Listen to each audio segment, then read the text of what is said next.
I've always been interested in transformation of materials. So one day I just had this crazy idea of what would happen with all these knives that the police confiscates, from amnesty bins or from stop and search. And I thought it would be amazing to transform that material into something else and kind of explore what happens to meaning.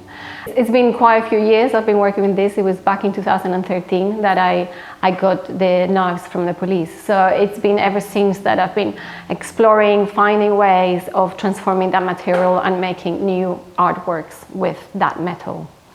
Don't always have a lot of background information about our collection pieces. Sometimes we do, but not always. And we thought it might be an interesting intervention into the community to see what stories they came up with. So in addition to the artwork that Arabelle was already developing with the confiscated knives and making those into what ended up transferring into the rings that then were passed out to the community, she also was looking at this collection from the Higgins and some stories that were then created by our people out in the community.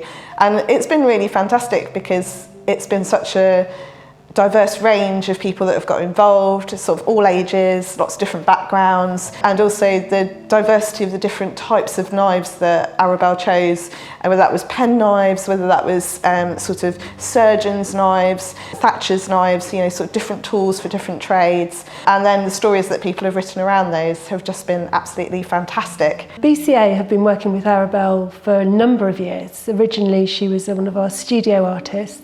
The partnership with Arabelle and the Higgins seemed like a really good fit, and the actual location within the museum was a really good place to showcase her work.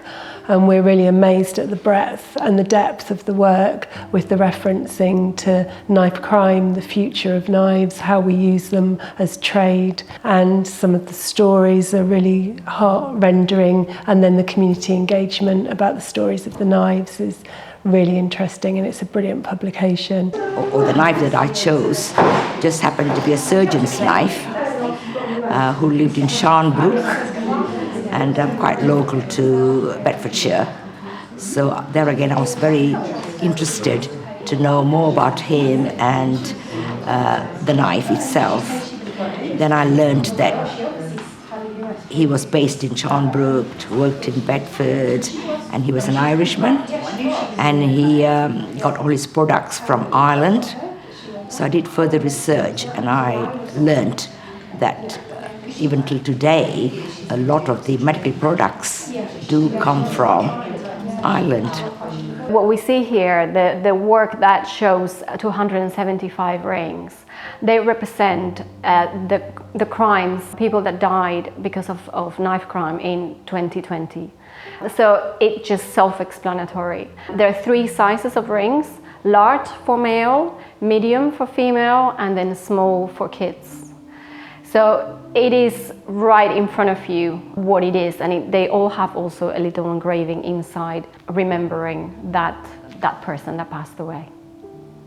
I think it's really unusual, and there was a lot of questions I asked the artist because I wondered how she came to have the blades, and then I noticed all the rings that had been made in the bowl, and it's a fascinating story, just as all these other little stories are that people have put together. The whole thing's fascinating and unusual, and I think there'll be a lot of visitors who love it.